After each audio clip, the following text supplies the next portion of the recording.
Siwa from the Institute for Environment and Development, UKM, to chair the next session by Professor Dr. Niaz Asadullah from the Faculty of Business and Economics, UM.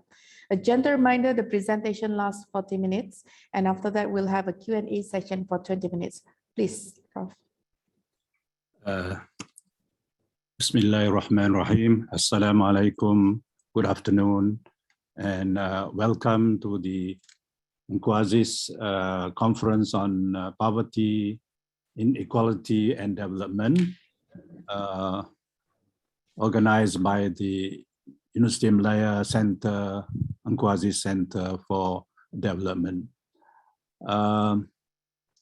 The topic for this session is on income inequality and also redistribution. The speaker is Professor Dr. Niaz. He's a professor at the University Malaya Department of Applied Statistics.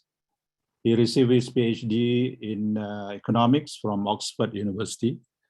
And he has been visiting professors at Reading, Harvard, Oxford, Manchester, Kent, Chulalongkorn, and also several other international organizations. He has written widely on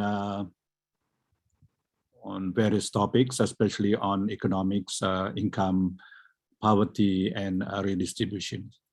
So without further ado, I will now call Professor Dr. Niaz Asadullah to deliver the lecture. Yeah. Thank you. Okay.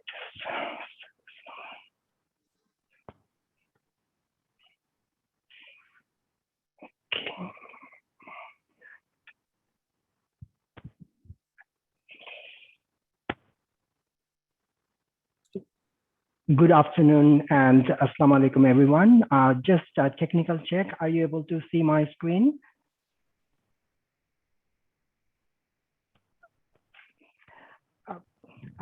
Is the screen visible? Okay.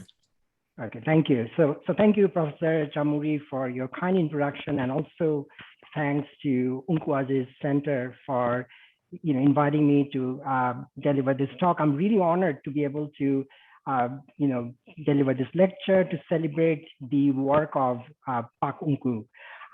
As you all know, Ungku Aziz is widely credited to have popularized rural studies in Malaysia.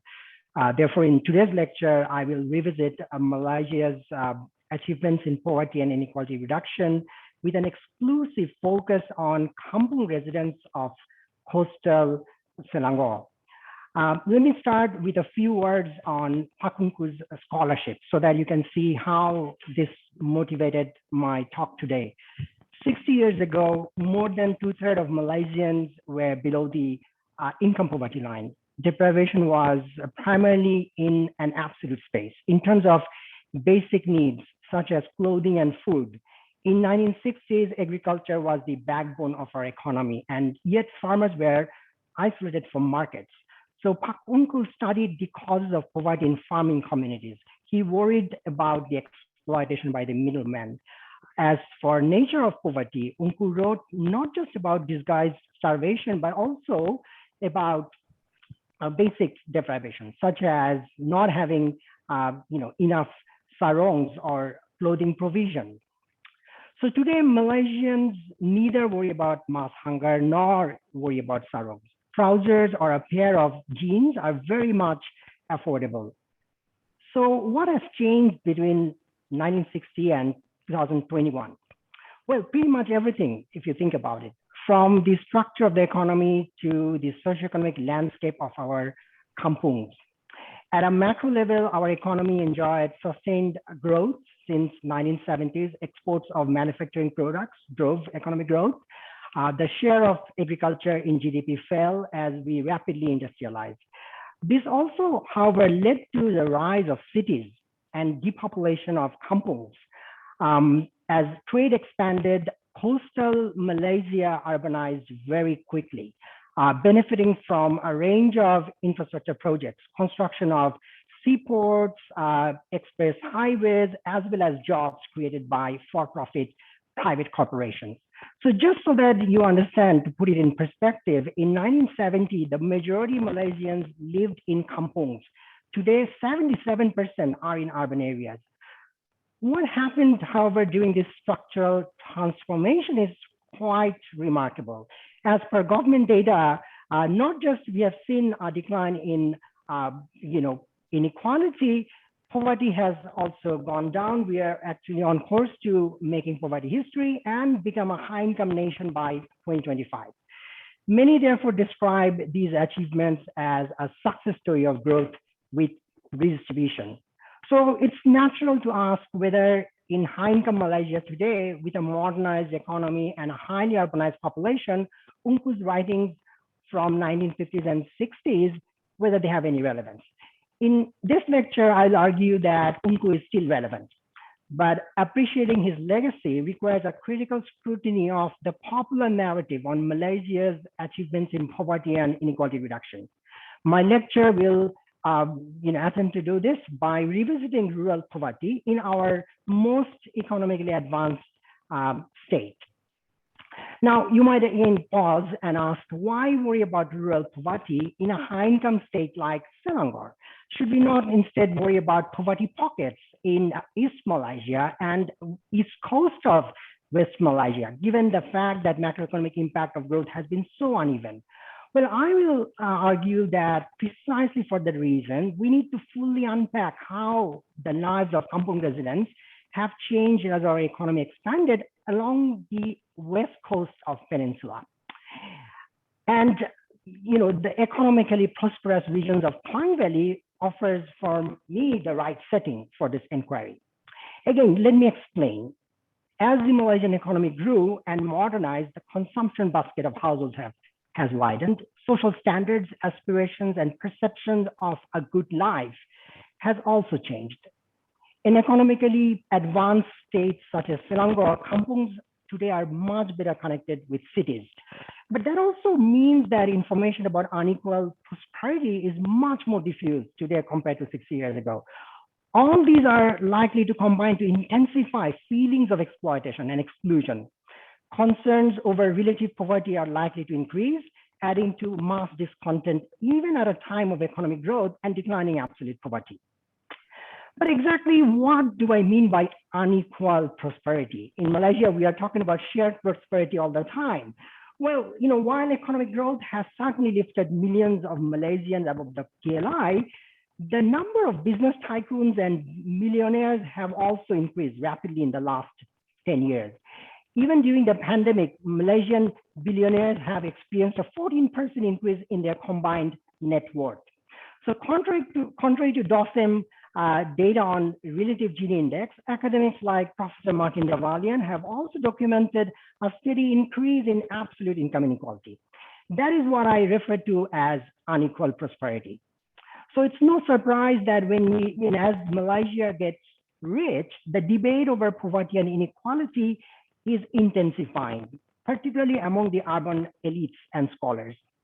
There are many examples of this in the literature as well as in the popular press. Following the latest revision of the PLI, these debates have further intensified. New questions have been asked about the meaning and measures of poverty. All these developments motivate my talk this afternoon. Now, I should clarify that we already have a substantial academic literature on Malaysia, quantifying and decomposing the past patterns of poverty and inequality reduction. Our government also seems to have very clear understanding of who is poor and how to count them. What is missing, in my opinion, however, is an intimate account of the lived experience of the poor. We lack an understanding of how macro trends in poverty reduction in official data is experienced by the poor. There is little discussion of the changes in poverty and inequalities from the perspective of kampungs, particularly those with easy access to seaports and prosperous cities like Kota Kinabalu and Kuala Lumpur. Coastal kampungs in particular can be hypothesized to experience a fall in poverty through market channel in an absolute term. At the same time, better roads and new express highways mean much better exposure to urban life. Add this, the arrival of Astro TV, cell phones, and the internet. All these are, going to make it a lot easier for shiny images of city life to travel to Malaysian kampungs today. Yet there is limited research on poverty and inequality in coastal kampungs in income-rich regions of Greater Klang Valley and Kota Kinabalu. Now, I should add that one exception is the Malaysia Living Standard Qualitative Study covering all ethnic groups from selected rural and urban areas of Sabah, Klang Valley, and Terengganu. This is a study in which I'm involved with colleagues from the World Bank. It is largely about mobility, aspiration, and relative well-being. But I will not talk about the MLS-US study today. My lecture is exclusively about poverty in west coast of Selangor. So to be more specific, there are two objectives of this presentation. The first one is to offer a bottom-up account on trickle-down effects of macroeconomic growth, exclusively through the eyes of kampung residents, as well as to offer their own assessment of unequal prosperity in Malaysian cities, the rich-poor gap, the urban-rural income gap that exists in Malaysia today. The second objective is to offer a reality check for policymakers from kampungs in our backyard, within driving distance of Kuala Lumpur, and entirely based on lived experience of ordinary Malaysians, particularly those who are member of the Orang Asli indigenous group. And I will do all of this again with a focus on kampungs adjacent to Malaysia's main industrial hub, which is Klang Valley. So briefly about the structure of the presentation, there are three sections altogether. The first will elaborate a bit more on the study context and the sample. Then I will move on to the main part of the discussion where I'll present the results. And after that, I will offer you an intimate account of the lived experience of a family that is below the PLI and happens to come from an Orang Asli community. All right, so first thing first, briefly about the study context. Again, why am I selecting West Coast, poverty in West Coast today instead of East Malaysia or East Coast of Peninsular Malaysia? Well, what is the significance in particular of Port Klang in our discussion on poverty? Well, 95% of Malaysia's entire trade today is by sea, and Port Klang single-handedly accounts for 50% of that. Areas adjacent to Port Klang has seen tremendous build-up in terms of infrastructure development, industrial activities in the past decades. For example, Pulau Indah today is home to Westport, the Star Cruises Terminal, the Royal Selangor Yacht Club, and many other multinational and manufacturing companies. Now, contrast this to the neighboring Pulau Kari, where indigenous groups such as Orang Asli are constantly being threatened with eviction and displacement, all, by the way, in the name of development of new ports, resorts, and palm oil estates. So this setting is relevant for my research, given that I want to unpack the trickle-down effects of macroeconomic growth on coastal kampungs of Klang Valley. I should also highlight that based on DOSOM data, districts of Klang and Kuala Langat are already two very prosperous regions. If we believe the government data, poverty rate is below 3%, and median monthly income is as high as 8,000 ringgit per month. So I want to really understand the lives of kampung residents in these two income-rich districts of West Malaysia. And for studying poverty in coastal kampungs of Selangor, I will focus on three locations in particular, all adjacent to Port Klang. They are Pulau Indah, Kari Island, and Tanjung Sepat. So let me show them quickly on the map for those who are not familiar with Malaysia. So on the left-hand side, you can see the study sites, in coastal Selangor, and on the right-hand side, by the way, you also see Sabah, a chunk of it, which I'm going to use for comparison purpose. So once again, Sabah is not the focus of this afternoon's talk, but I will use that as a comparison, reference point for Klang Valley, which I will explain in due course. So a bit more on the sample. As I've said, so the primary focus is on coastal Klang Valley, but then there is also a bit of evidence coming from coastal Kota Kinabalu, just as a reference point for coastal Klang Valley. In Klang Valley, I've completed in total 78 interviews, again, in the 3 locations that I've mentioned, all south of Port Klang. And in Sabah, I conducted 40 interviews, all in the district of Papar. Now, all the 3 sites in coastal Klang Valley, as well as the site in Papar, they're all within 1 hour drive. In the first 3 cases, 1 hour drive of Kuala Lumpur and Port Klang, and in case of Papar, it is within 1 hour drive of Kota Kinabalu. So the fieldwork was completed by 2018 with help of students of Department of Development Studies of the University of Malaya, and I'm so grateful for their support. Without their input and assistance, this study would not have been possible.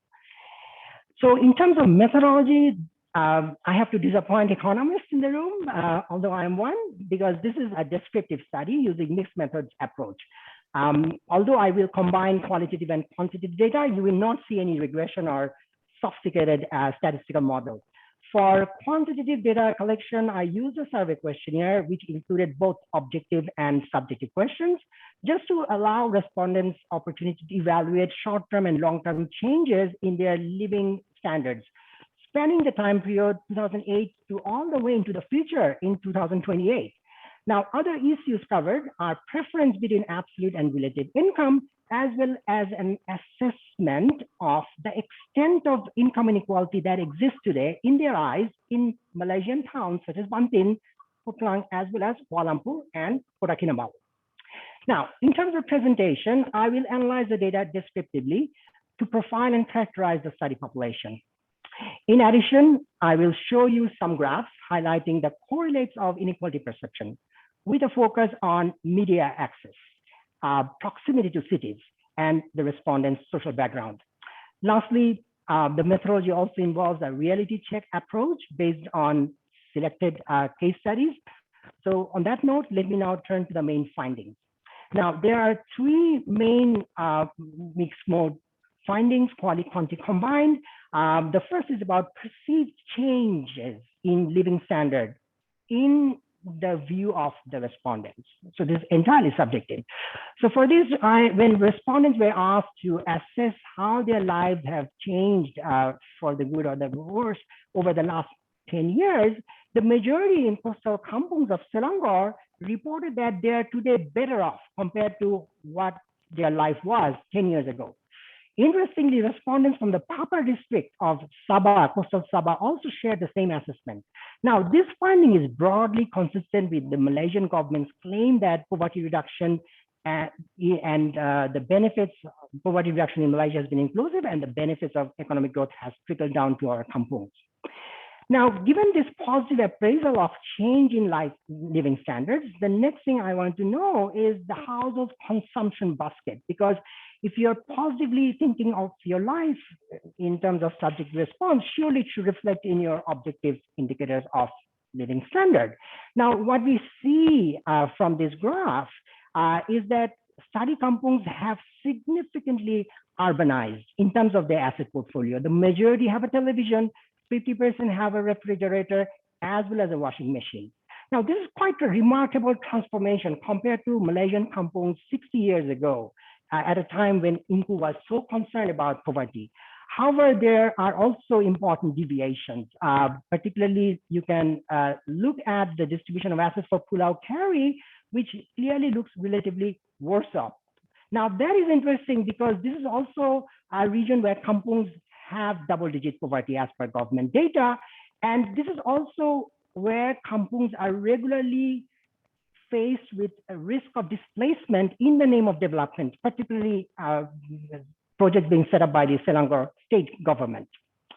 So next, I wanted to look at how the respondents appraise their life looking into the future, 10 years from the date of the survey. Now, once again, there is a lot of hope and optimism when you look at the distribution for Klang Valley and Greater Kinabalu, but compared to coastal Kota Kinabalu, half of our kampung respondents from coastal Selangor are not convinced that their life will become better by 2028.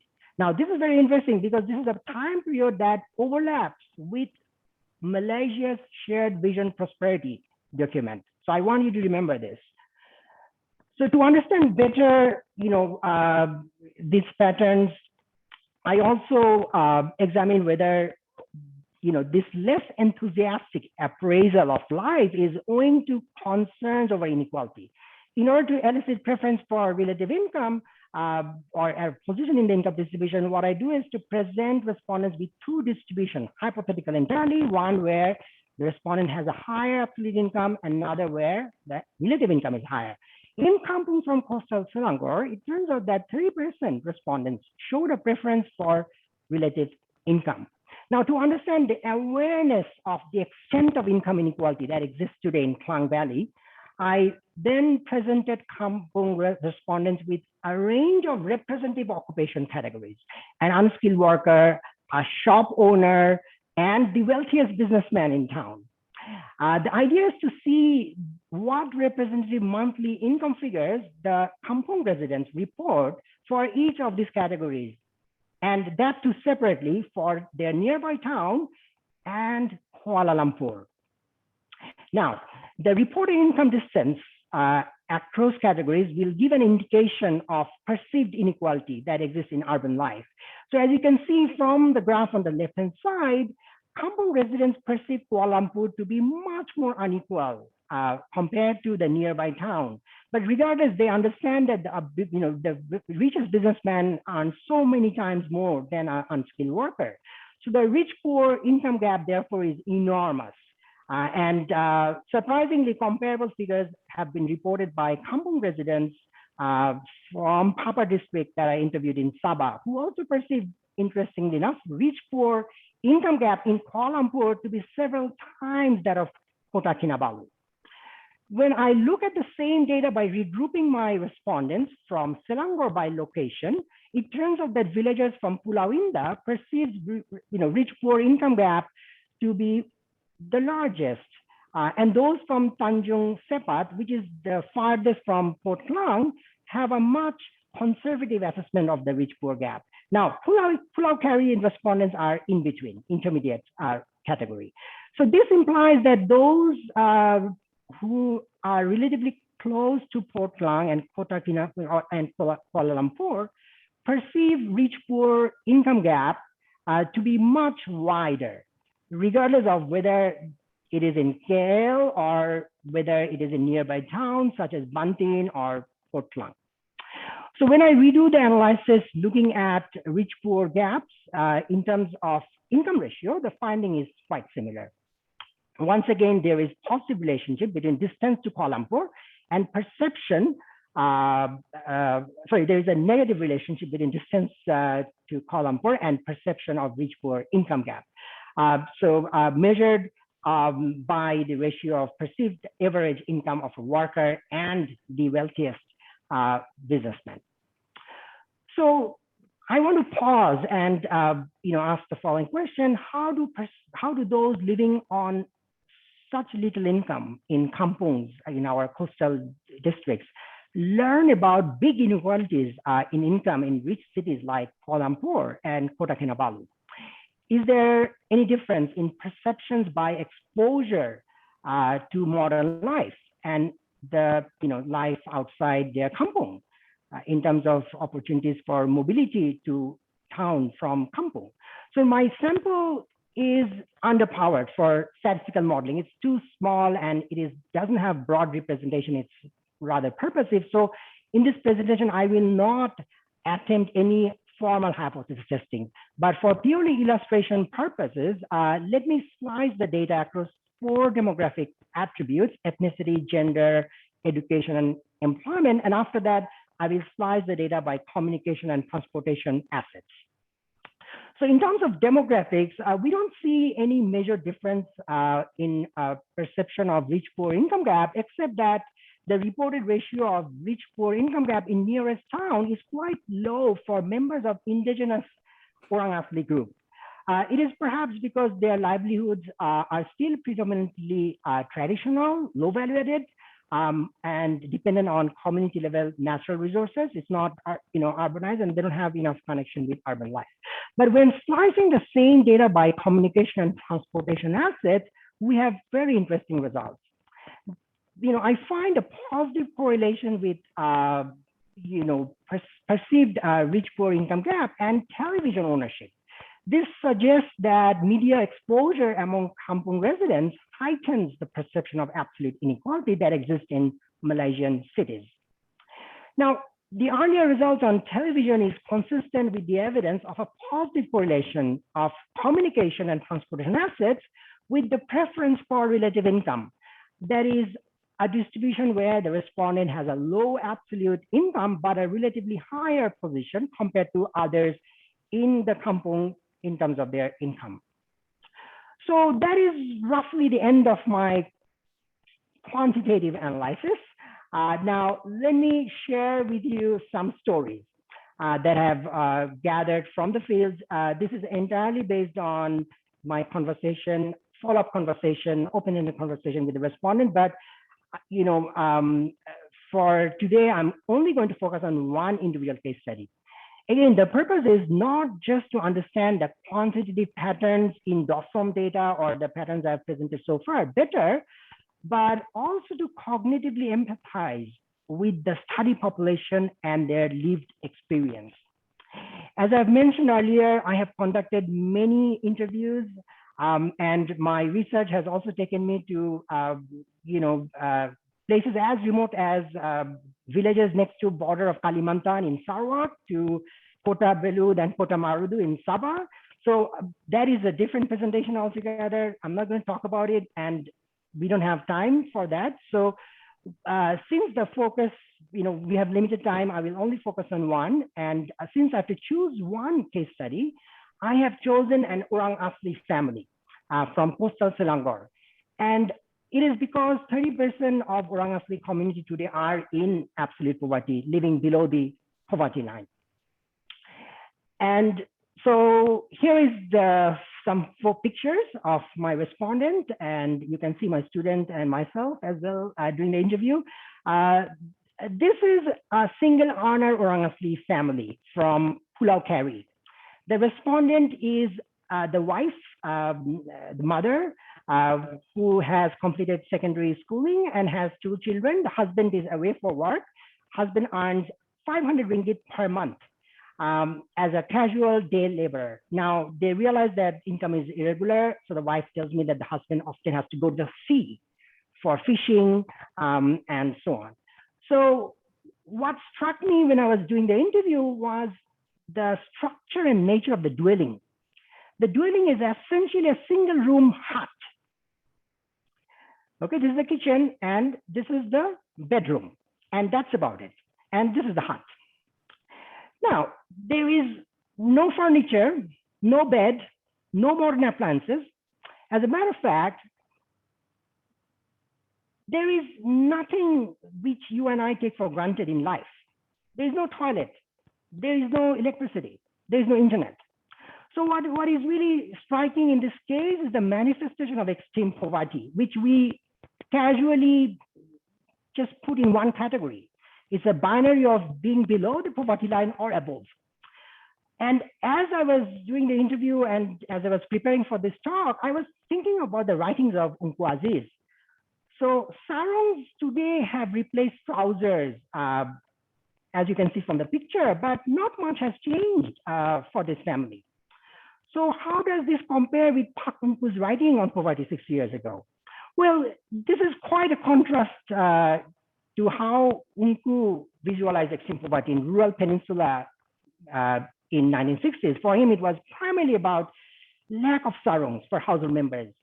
So even though sarongs are no longer relevant, cases of extreme poverty is still relevant in high-income Selangor.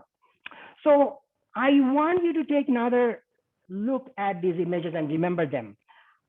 Because in the next slide, I will try to quantify the depth of poverty in this individual case study by literally counting the number of tangible assets in the household. And I will use simple graphs and compare the respondent with other Orang Asli community members from the same kampung. So what you see in this graph is the extent of asset poverty in my case study households. Out of 12 items that are commonly available in other households in the kampung, this particular case study household has only 3: a hand phone, a cooking gas stove, and a motorbike. Now compare this to the portfolio of the village elite, the kampung head. So this is how his portfolio looks like. He has all 12 items. Now, for further comparison, let me now show you the asset portfolio of the daughter of kampung head, who is married to a truck driver. And this is how her asset portfolio looks like. And the last reference household is a neighbor who is living next to my case study extreme poverty household. So what you can see from all 3 reference examples is that they have a car and they have a television. Now the kampung head identifies himself as a B40. The kampung head's daughter claims she is below the PLI, and the neighbor says she's on the PLI. And I'm referring to the old PLI before the recent revision. So again, going back to my case study, who is on 500 ringgit a month, and based on the old PLI, this is a case of extreme poverty. But it is not just that; it is also a case of, extreme relative deprivation. So it is the double burden of poverty, particularly when you are in a prosperous region. But there is more. What you don't see from the images and from the statistics and graph are other hidden forms of deprivation. Imagine implementing homeschooling, PDPR during MCO in the household with no internet. This is exactly the kind of setting, the type of households where the pandemic has caused learning poverty. An issue Tan Sri Zeti Aziz also commented on earlier in her keynote speech today. But there is also the risk of other forms of child poverty when parents are income and asset poor. Fortunately, I also interviewed the eldest daughter in my case study household. In the photo, she's sporting a green t-shirt. For a 15-year-old, she looks rather undernourished, I would say. But what I was most troubled by was the absence of any form of protection for her psychological well-being. The family is too poor to invite neighbors for large social gatherings. So when I asked the girl about her idea of a birthday and her feelings on her birthday, she showed no emotion because she never celebrated one. She's 15, and in her lived life, living memory, she doesn't have any experience of a birthday. So, however, she was very bright and quick to remind me that she understands what I'm talking about. And birthday is an occasion for celebration. And she knows that her friends eat cakes and she has been invited to some of those, just that she never asked her parents for anything on her birthday, considering the family's economic reality. So moving forward, I was really struck by her response, and I was keen to understand how the life has changed for this Orang Asli family, located in income-rich Selangor, where the median income, monthly income today is as high as 800 ringgit. So I went back to the mother again and asked her about her life in the past 10 years, and whether it has improved or she's better off today. So when I asked the respondent to describe how her life has changed in the last 10 years, she reported no improvement. As a matter of fact, she says she's worse off today compared to 10 years ago. So for me, considering her asset profile and income level, I was, as an economics professor, thinking of what we teach in the classroom about poverty trap, conditions in which benefits of macroeconomic growth doesn't trickle down to the poor. Now, contrast this response with the appraisal of life by the daughter of the kampung head, which you can see in this graph in gray bars. So she reported being better off today compared to last 10 years. But then you also see a green bar, which corresponds to the poorest respondent in my case. But that green, that bar is also present for the kampung head. Now that one is indicating whether they're hopeful that 10 years down the line, their life will become better. So this I see as a positive, meaning that even when in extreme poverty, the respondents are hopeful about their future, that their life will improve. So this is again interesting because this is the time frame that overlaps with the shared vision prosperity and also RMK 12. So I wanted to know more Professor about. Nias, Yes. you have 2 minutes to conclude? Yes, that's perfect. This is kind of, I'm finishing in 3 minutes. Okay. So I asked her to explain her aspirations for the future, what she will do if she has enough money, and her answer was for a bigger and better house. So I actually contacted her last year, exactly 2 years after my first interview, to check how she was doing, how her life has improved. Unfortunately, the opposite happened. Because of the MCO, her husband lost the job and the family was surviving by foraging for food. Her dream for a better house now looks so distant. If you look from the picture, the bottom picture is taken from last year. The one at the top is the old year. And if anything, the house today looks so fragile with the roof falling off. So for me, this was kind of a case of downward mobility and poverty persistence. So on that note, let me now summarize and conclude.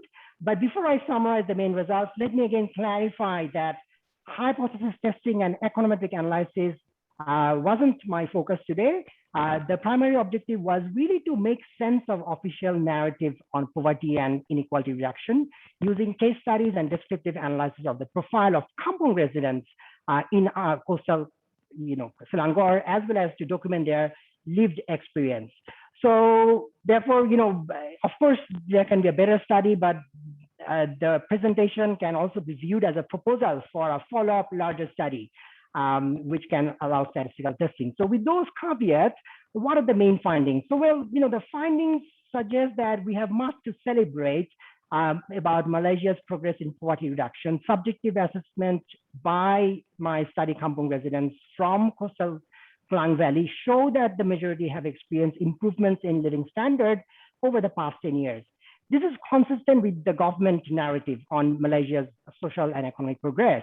However, when asked about the future, study villagers in coastal Klang Valley are not optimistic. I have also presented detailed evidence on the increasing awareness among them about the rich-poor gap in income in city life. So lastly, I have also shared a case study to narrate the extreme form of poverty in multiple dimensions so that we can fully understand the anatomy of multidimensional poverty. And the objective here has also been to help you empathize cognitively with those excluded from economic growth in high-income Malaysia today. So the takeaways again for students and academic colleagues in the audience should be that I hope this lecture motivates you to undertake more in-depth village studies that can provide meaning to official data and poverty and inequality. And for policymakers, my hope is that we will go beyond PLI and MPI and use supplementary data to better understand the limits of economic growth, a better and more granular data instead of limiting the discussion to the average representative story as we do as a statistician. And why this is important? Because Pak Mpu cautioned almost 60 years ago that there is an inherent conflict between growth and redistribution. So without inclusive policy design, more granular data, policy planning where the poor has representation, their voice is taken into account and their lived experience are also considered, our quest for a shared prosperity by 2030 will remain elusive. So on that note, let me stop here. Thanks to all of you for attending, and I'm happy to take questions now. Thank you. Thank you, Professor Nias. Before I open the floor for question, I will pose a question myself. Sure. Okay. You have been focusing on the use of PLIs. Have you ever tried to use the multiple poverty index as a alternate measure, and how does poverty looks in your case studies? Thank you. Again, as I sort of prefaced at the start of my presentation, this talk is for us to look beyond PLI and MPI. But given that PLI is the official benchmark, the way the government counts the poor, and finds them, I had to make reference to it. But this study is not so much about PLI. And so far as MPI is concerned, I did not gather detailed data on health. So therefore, I would not sort of try to compute MPI for my respondents. Having said that, there are four pillars of MPI. The other pillars are covered in my interviews and surveys, and I can look into that. But again, the purpose of today's presentation has been to really better understand, to make sense of numbers and statistics we are familiar with, which is PLI and MPI.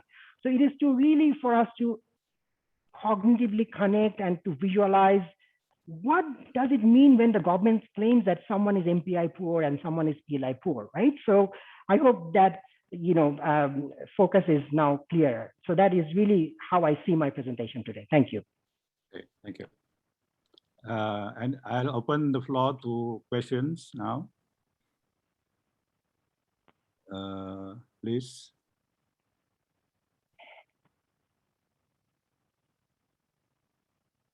Yeah.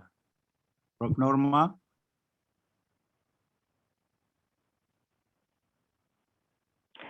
So I have a question from Professor Norma. So should we, do I respond as the question is being presented, or do I take a couple of them first and then? Okay, you can, we can hear a few questions to be posed. Okay. Are we getting Prof. Norma?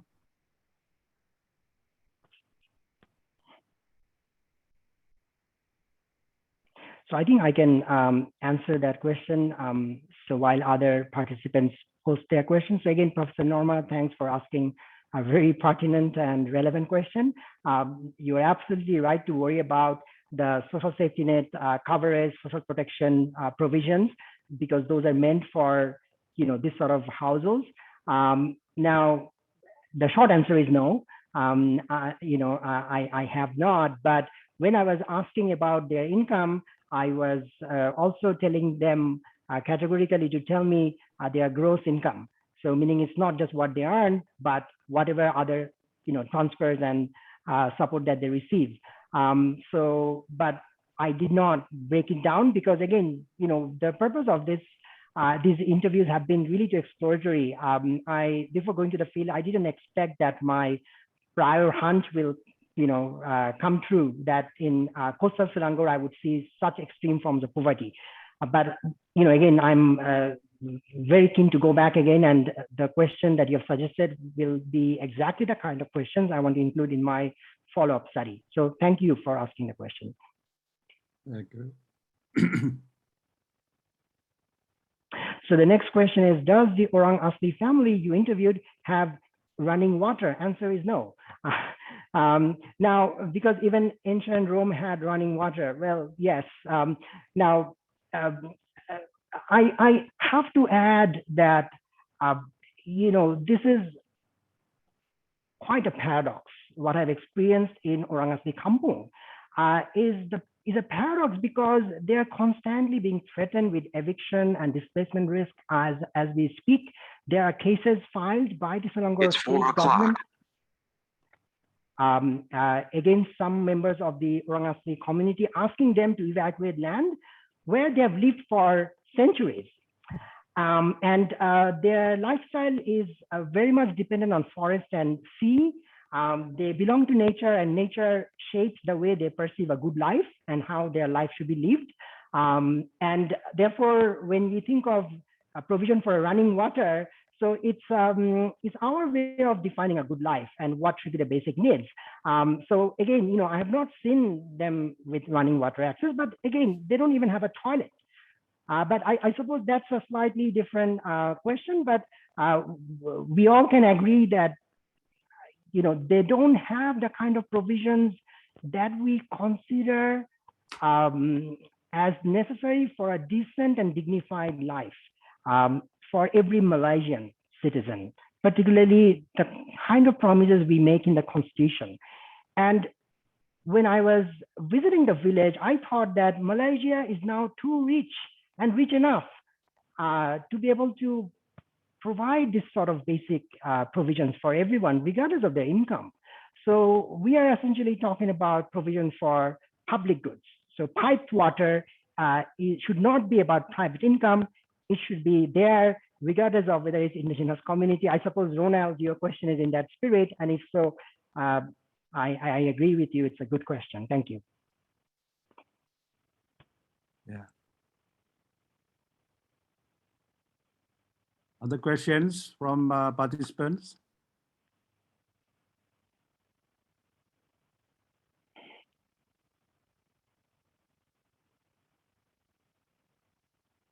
How do you compare Malaysia's poverty picture with the neighboring ASEAN countries, for example, Indonesia, Philippines?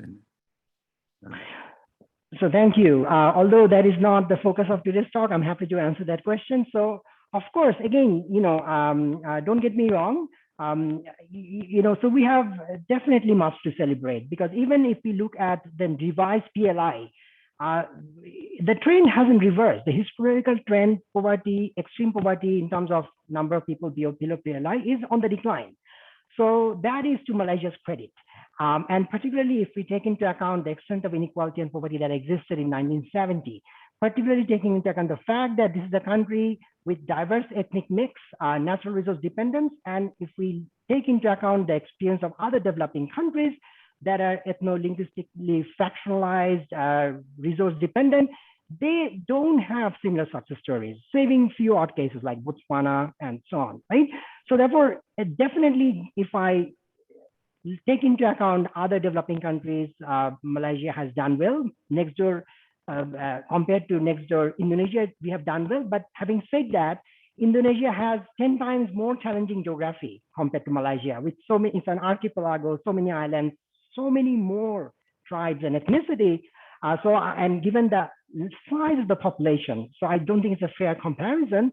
But again, if we, however, compare to Vietnam, it has only seen a later reduction in poverty, but of course, very remarkable and equally exciting, but it has started in mid-1980s. So what is remarkable for me about Malaysia, Professor Norma and I has written a paper on this, is the early reduction in poverty, meaning that before poverty reduction became fashionable in similar countries, Malaysia made it happen in 1970. So before we set MDG targets, the government actually already halved poverty. So I suppose there the government deserves much credit. The challenge we face today is really the last mile locations. So again, therefore, today's presentation is not challenging or rejecting Malaysia's achievements. The evidence I've presented actually support much of that. It is really about being more inclusive in our assessment of poverty, because we are a richer country now. The measure of poverty has gone up. So therefore, we have to set higher standards for what does it mean to be poor and how we should measure poverty. Thank you. So then there is a question from Dr. Diana. Let me just check. Who can end this poverty problem? Do rich people care about now, this is a very important question, because as I said, for me, the developments in coastal Selangor is so conflicting and paradoxical. There is actually a development which is about creating ecotourism by displacing orang asli community. So in the name of growth, therefore, we are also pushing for projects that can produce profit and add to macroeconomic growth, but at the very expense of the own end objective of growth, which is to improve, ensure inclusion and poverty reduction. So therefore, I suppose the challenge is to give more voice to those that are being marginalized and displaced. And this is not the only location where we are facing this kind of paradoxical development. I'm aware of many such developments in Sarawak, in Sabah, dams being built, and then indigenous communities being displaced in national interest and in greater interest of the state. So these are bringing up moral dilemmas. And therefore, the point you made about the roles and responsibility of the poor people is extremely important, because as I mentioned in my lecture, at a time when poverty was declining, the wealth of the richest was increasing even at a faster rate. So therefore, when we talk about shared prosperity, we have to mean it. as we speak, capital gain is not taxed in Malaysia. So I have a different paper which documents how Malaysian millionaires have profited from the pandemic by investing in mutual funds, and how mutual funds, something that Unku Aziz wrote about, unfortunately has been hijacked by elite Bhumiputras, even those that are exclusively set up for Bhumiputras, such as ASB and ASN. So I suppose, the question you have put in, Dr. Dana, is a serious question, but it deserves a serious answer and a separate session. And I'm more than happy to contribute if the faculty members decide to put together a panel, because we have to now raise difficult questions, because we are much richer compared to before. And as Pak Unku said, that there is this inherent conflict between growth and inequality. If we don't intervene, it's not going to go away. So it's on to us to actually engage. Okay. The next one is there any reason for using 1 year or 10 years? No, there is no reason. I could compare them with their grandfathers, with their parents. But at that time, this was actually a speculative and exploratory study, and I was just struck by the findings. And again, this is an outcome of, my collaboration with students of development studies, where I used to take the whole class to Kampung for on-site lecturing and education about poverty. And what came out was just, utterly brilliant. But again, I'm so motivated by this, and I'm very keen to go back. And definitely, the point you made, including a wider time frame, is a very good suggestion, and I'll be very keen to do that. Okay.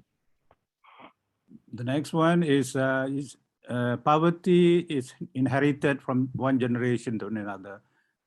Yeah, I've already commented on that. Thank you. Okay.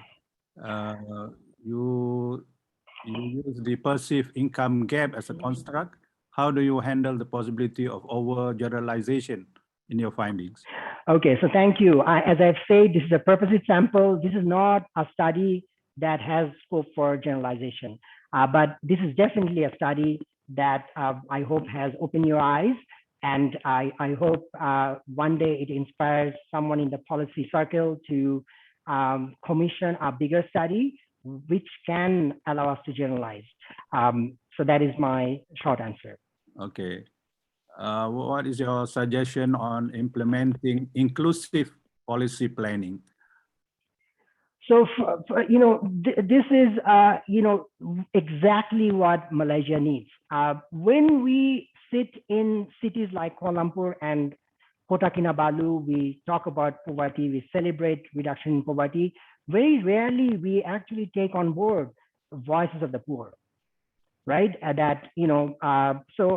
I was preparing for this presentation, I was looking very hard into the literature, going back to 1960s and 70s, looking for rural studies, village studies that would trace and track villages in the ward of Kampung residents. I unfortunately did not find much. Now, there are studies like this done on other countries, including Indonesia, and this is where Malaysia is lacking. And therefore, I suppose if we are serious about changing the lives of the poor, with technology now, we have mechanisms, and there are advancements in research methodology where we can make sure that they have some form of direct representation, so that they don't get reduced to numbers and then they're referred to as statistics. That is how, unfortunately, the poor is given representation in document document. I suppose this is where we need to be more creative. And again, this is a very good question, and this needs more discussion and debate, that how do we devise inclusive policy planning, making sure that the poor has direct scope for participation. Thank you. Yeah.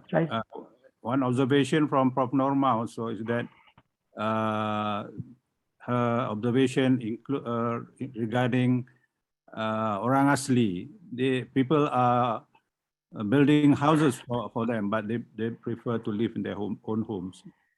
Right. So, Professor Norma, you're absolutely right, because, as I've clarified earlier in my presentation, that, orang asli, particularly those that have visited Mahameri community, they are also known as sea people, forest people. So for them, modernity has a very different meaning, that if you are taking them out of their lived environment, they feel almost naked. So it is a huge loss of identity. So again, I suppose the point that you have brought up raises a different point, which is how disconnected sometimes government programs are when we are pushing the agenda for development without taking into account what it means from the perspective of the recipient. And this again brings up the issue of inclusion in policy planning. And I suppose if they were consulted what exactly they need, then this sort of mismatch would not have happened, that when a house is being built, they prefer to live in their own hut. Thank you. But I'll be very keen also, Professor Norma, to know more about Mars finding on Orang Asli. So thank you for pointing out. Last question, does household debts contribute to poverty? Now, that is a very interesting question, because when I was looking at the consumption basket, particularly the asset portfolio of some of these households, those who are living below 1,000 ringgit, it struck me because their portfolio looked way too urbanized given their income. And obviously debt financing is the secret, that they're not buying those out of their own savings, but they're borrowing against their future saving. And well, that is the other dimension or the hidden other perspective of poverty, which I have not commented on today, but this is definitely a relevant point, but I have left it out of the scope of today's presentation. Okay, there's another proposed suggestion from Jayanath to get university students to study more case studies on poverty and to channel the findings and inputs of the poor to policymakers. It is a good suggestion that I think everybody should agree. Yeah. Yeah, absolutely. Yeah. You want to comment on that? Yes, this presentation is exactly the outcome of involvement of university students. So, I have over 30 to 40 students that have taught across various semesters, who have collaborated with me, who have crowdfunded some of the expenses. We have many happy memories, and end of the day, beyond their teaching and learning experience, what we have is this body of evidence to share.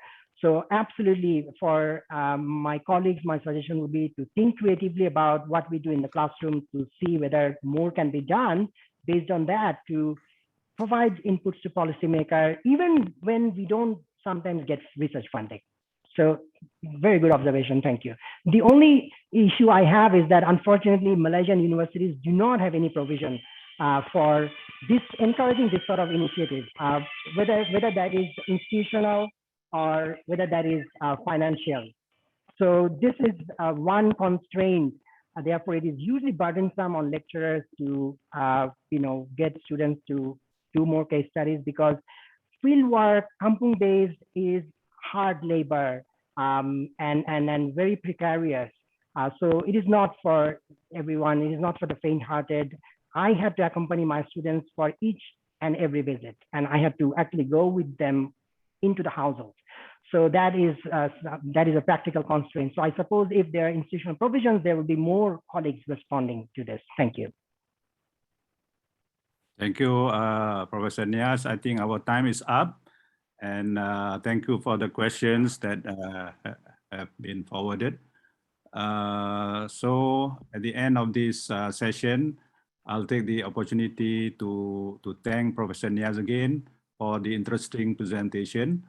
And I hope studies on rural poverty will continue to be conducted by academics and also by policymakers, so that Malaysia, although we have successfully reduced poverty to significantly low level, officially at 0.4 or 0.5% of the population, but I think selectively we can see still poverty in the remote areas, rural areas, especially in areas where accessibility is one of the main concern.